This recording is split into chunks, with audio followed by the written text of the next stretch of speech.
Percent, give it up for Cypherin. Hey. Whoop whoop.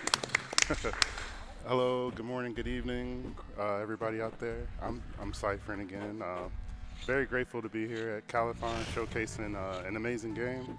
I went through a lot of hurdles to get to Calithon, and just a really quick shout out to Retro Gaming Live TV, RGL TV. If you're out there watching right now, thank you so much. Love you all. Behind me, I have an awesome group of individuals. I have the man that brought me into speedrunning, Substyly. I have Elrock617, the man with the golden voice and beat 'em up king. And then I have that one nice guy here who truly is a nice guy and also a great Castlevania runner. So Really buttered us up, didn't he? So with that said, I'm gonna go ahead and get the options set up here. We play on easy because a lot of the tricks and strategies that you do in this game, they involve a lot of health abuse and stuff. You'll see like right off the bat, I'm gonna just be running through enemies, and you can't do that on the harder difficulties. This game is even known to be hard on the easy difficulty setting. So with that, Elrock can speak to the timing when the timer starts and such for the game. Is it just on start game? It's when you Oh, take control of the RTA. Okay. Yep. All right. So with that said, it just cycled back to the Sure. intro here. One more shout out. I think my family's watching. To my family, my nephews, Eric and Zachary. I love you. Hope you're doing great. To my sister Tracy, hey. And to all my friends, whoever may be watching, thank you for tuning in. All right, so let's go ahead, get this ball rolling. Let me make sure one more time it's on easy. And all right, I'm skipping through these cutscenes here, and then as soon as I take control, coming up, and now go. The run is off. So pretty much, as far as controls, Goliath has like standard like running animation and jump and a double jump. He also has like a shoulder charge and stuff. I want to say for the run, the key like move sets that Goliath has that are important is this double jump here, the shoulder charge, which you just saw me go through the walls there, and this one like grab attack he has that you perform when you hit the A button and such. With the basic controls out of the way, then there's 3 techniques that the speed run takes advantage of. The first one I've dubbed the Juggernaut run, where essentially if you do any kind of short hop or a regular hop, you can run through and you hold a direction. You can basically run through enemies, run through obstacles without receiving any like hit stun. It essentially damage. gives Goliath a permanent form of armor. Like, you still will take damage from enemy attacks, but you don't suffer hit stun, so you can just keep moving. It's really ridiculous because it gives Goliath basically an infinite amount of momentum. Well, infinite for the amount of health that you have, I guess you could say. Which is why you've been seeing him just dash through fireballs like they're not even happening. So you're just going to progress through stages very, very quickly by just not care about getting hit.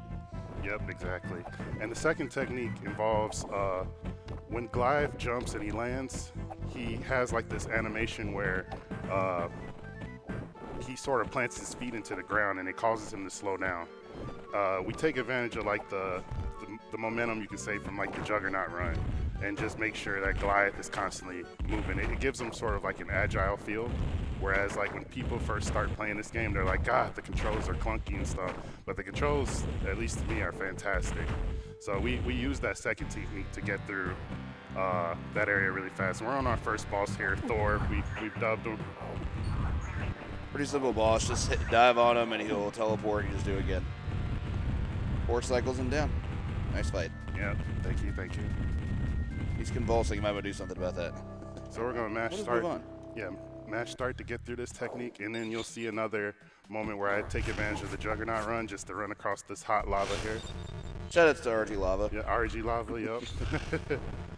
And now I'm about to attempt a skip right here, the Gentle Giant skip, which shout outs to Gentle Giant, Danny Duena, and Kavik, because they're the ones that put the speed run for this game on the map. And we got it. We got the skip there.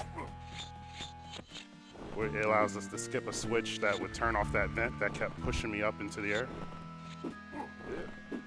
That was almost unfortunate. Yeah, that was almost bad, but we got through. And now we're gonna do another little vent skip here. Yeah, Up and away. There we go. Let's go. There we go. Oh, so I didn't hit on the third technique. The third technique, again, just to try to minimize the animation that Goliath goes through when he receives damage, is basically when you're in the air, as soon as you take a hit from something, like just as I sort of got hit by that spike right there, we want to do a double jump, and it'll negate the hit animation that you would normally experience in the air, like a tumble and stuff. And on this section here, there's some skips that we can do where we can clip through the various grounds. I just did one of them really quick up there, and now I'm trying to get another one. But Most of these you get a lot of attempts, but they're pretty precise on where exactly you have to dive. We're just gonna have fireballs float us to the top. Yep, so that's another skip, the fireball skip. Normally you're supposed to take another alternate path across these rookery eggs at the top, which I dubbed demonic strawberries. They look like strawberries to me. But we ride the fireball, and now we're at the second boss, which Best boss fight. I didn't realize until Infinite Mystery, shout outs to Infinite Mystery, pointed out that I think it's the same boss from the first fight, but now he's like mutated. Tickle me, tickle, tickle, tickle, tickle, tickle, tickle. Yeah, and we're doing the tickle strats here. Pure stun lock. He can't get out of this as long as Cypherin executes it correctly. And he's gone. And he's gone, we got him. Good old tickle me Goliath. So now we're fast forwarding to the present day. Goliath got put under a spell where he wouldn't wake up until the castle rose above the clouds. And so now that's 1,000 years later, aka 1994. And we're dealing with crazy robots that want to electrocute me and do whatever else. Yeah, this sequence in particular is really dangerous. The robots can really do some harm to you if you let them. Yeah, that room back there is definitely known to be a death trap. I'm gonna go ahead and grab this health for safety here. Nice. And this stage It's such here, a cool sequence. yeah, I love falling through the building like that. This stage here is a lot of just execution, unlike the last stage where, I mean, that's execution too, but we had all kinds of little neat clips and skips and things. This one is just purely don't die. And these flying sentries or drones are very notorious, like, for shooting you out of the sky. And we're gonna do a risky jump here. We got it. Just so that we keep moving. And now we come through to this vertical climb here. This is a section that tends to trip up newcomers to the game. And we're gonna go ahead. As long as we stay ahead of the flying sentries, we should be fine. They're actually being really good this morning. They haven't had their coffee yet. They're not very alert. Right. Like, what's that thing flying around? I can't see what's happening. Yeah, let them stay like that. They can. This climb is, I mean, it's the climb you've seen in tons of platformers, but enemy impedition is a little annoying, or it can be, but particular situations like that. That's a great example. Thank you, video game, for illustrating my point. Yep. All right. And down we go. Now to our third boss here. Another boss that for newcomers tends to really trip people up. Like if you fall off the side of the elevator here, you have to start this fight back at the beginning. And a lot of people trying to hit the sidearms here, they tend to fall off and then have to repeat the fight. But if we use our strongest attack, which is like tied to the default A button, which also lets us do these tickle strats again, we can Except this guy can interrupt them. Yeah, he can interrupt them, but we can still take him out pretty quickly. Nice job. Thank you, thank you. Up and away. When there's time for some donations, Yes. we have a $30 donation from Ztox saying, "Go Cypherin, glad you could make it. You are truly a juggernaut at this game. Show that Eye of Odin, what's up?" Thank you, Ztox. Ztox has the number 2 spot on the leaderboards right now. Shout outs to Ztox. Thank you again. We also have a $25 donation from Kark saying, "Hey Cypherin, glad you ended up able to make it to Calithon." Hey, Kark, thank you. Thank you so much. Thank you for all your support. Lastly, we have two $20 donations from Qboyd64, both of them saying good Saturday morning, Cali. Awesome, thank you. Let's go ahead, grab this health here. So yeah, this stage was like, oh, wow. That was unfortunate. Yeah, this stage is all about using the Juggernaut run, though that guy was like, no, we're going to negate that right now. But this fight right here, this is the hardest fight in the speed run, especially as you get to, you know, lower times and stuff, because these guys are absolute trolls. So let's go ahead, try to eliminate them as fast as we can. As most bosses with wings tend to be. Be lots of RNG with anybody who can take to the air.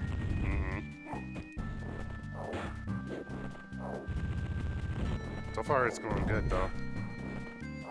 Okay. We try to bait them to come low. There's a tactic where you can lure them to the far left of the screen and, like, sort of tickle them to death off screen like that. It tends not to work for me too often, so I like to just go in and just brute force it.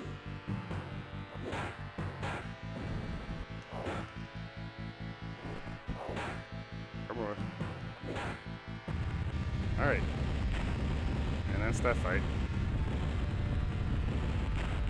And now we're coming up on the final stage, which also has one of the hardest tricks in the speed run currently. Though, like Zetox, who I mentioned before, he makes it look really easy whenever I watch him do it. It never works out like that for me. So again, shout outs to Zetox. Awesome runner. Ah! Oh no. It's okay. We're okay. A little crispy. You know, RG lava, gotta get that lava in there. For sure. Alright. So I'm gonna try to get over this wall, hopefully. Okay, good. Here's the trick coming up right here. We take an intentional death. During my AGDQ 2018 run of this game, I was not able to make this trick, so we're gonna try it today though. I want it. I want it. Be good. Let me up. Let me up. Let me up. Let me up. Flame. Oh, so close, dude. The last jump is particularly tough because you have to. It's the distance you have to move vertically is a real challenge because you have to make it around the corner this time as opposed to just reclinging to the wall. And I think the top portion of pixels on the wall. There you go. Nice job. We got it. Don't allow you to cling. So there's a lot more room for error there. Yeah. There's a new trick in this stage at the start that I've been trying to work on, where you can basically just jump across this pit and ride these blast furnaces to this platform here. Extremely hard to do. During the practice, I got it twice, but after that first death on the climb, anti-air. thank you. After that first climb, I said, we'll just keep going here.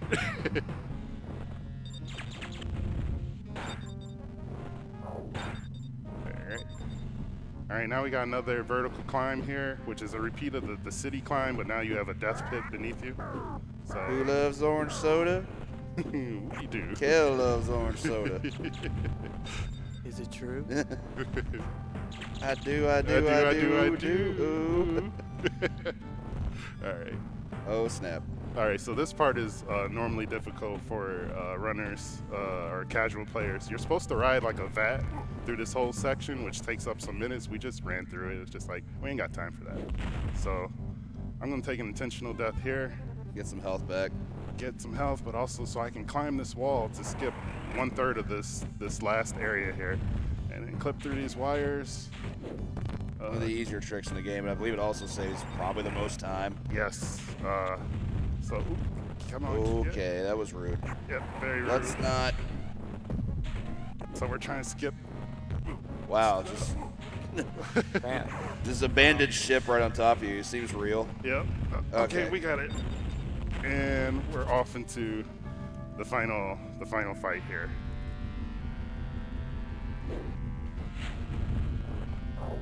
So, as soon as we get to this section, we want to do our strongest attack, which is the air dive or the tickle on that Eye of Odin, because that sort of sets, I think, like the damage that the final boss will receive once we get to the top.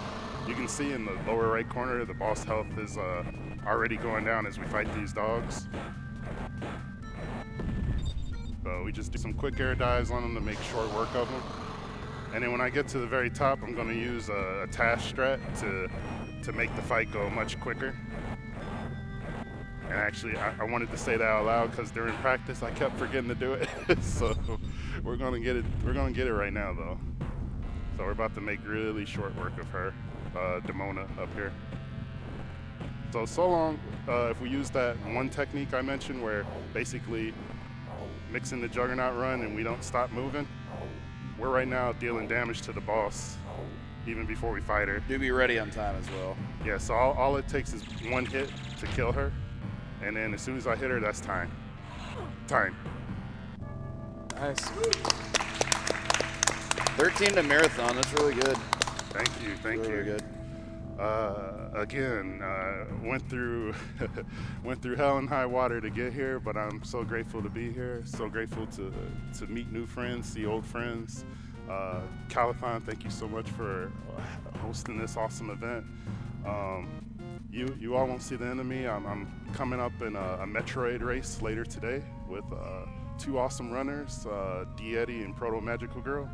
And stay tuned to that and stay tuned to the rest of the amazing events here. Again, one more shout out. RGL, I love you. Thank you. And take care, everybody. All right, give it up again for Cypherin for Gargoyles.